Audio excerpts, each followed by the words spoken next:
দুটো কিডনি খারাপ হবার খবর পেয়ে প্রেমানন্দ মহারাজকে তার আশ্রম থেকে বার করে দেওয়া হয়। कि दोनों किडनी खराब हुई ऐसा पता चला तो आपको आश्रम से निकाल दिया गया और कहा गया कि हम तुम्हारे ठेकेदार हैं। आपने उसी समय अपना सामान उठाया और आश्रम से निकल गए। महाराज जी, তিনি ভেবেছিলেন এবার হয়তো তাকে রাস্তায় থাকতে হবে। झूला टांगा बाहर निकले कि फुटपाथ में पड़े रहेंगे। जो অবশেষে একটা ছোট্ট কুঠিরের খোঁজ মিলল, যেটা একটা বাথরুমের সমান।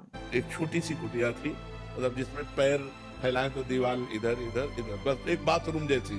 যাতে নেই কোনো পাখা, নেই কোনো লাইট, না আছে কোনো বিদ্যুতের ব্যবস্থাও। बिजली का कनेक्शन नहीं। হ্যাঁ, আমাদের প্রেমানন্দ বাবার জীবনে এত সমস্যা ছিল যেটা আমার আপনার জীবনে হলে বেঁচে থাকার আশাই ছেড়ে দিতাম, কিন্তু তিনি এমনটা করেননি। পরিস্থিতি যতই খারাপ হোক না কেন তিনি কখনোই হার মানেননি, শুধুই ভগবানের নাম জপ করে গিয়েছেন। আর বর্তমানে তাকে পৃথিবীর প্রত্যেকটা দেশই শোনে। তিনি লক্ষ লক্ষ মানুষের জীবন বদলে দিয়েছেন। অসংখ্য মানুষ রয়েছে যাদেরকে তিনি সুইসাইড করার থেকেও থামিয়েছেন। প্রেমানন্দ মহারাজ আমাদের আদর্শ, তিনি আমাদের গর্ব। রাধে রাধে।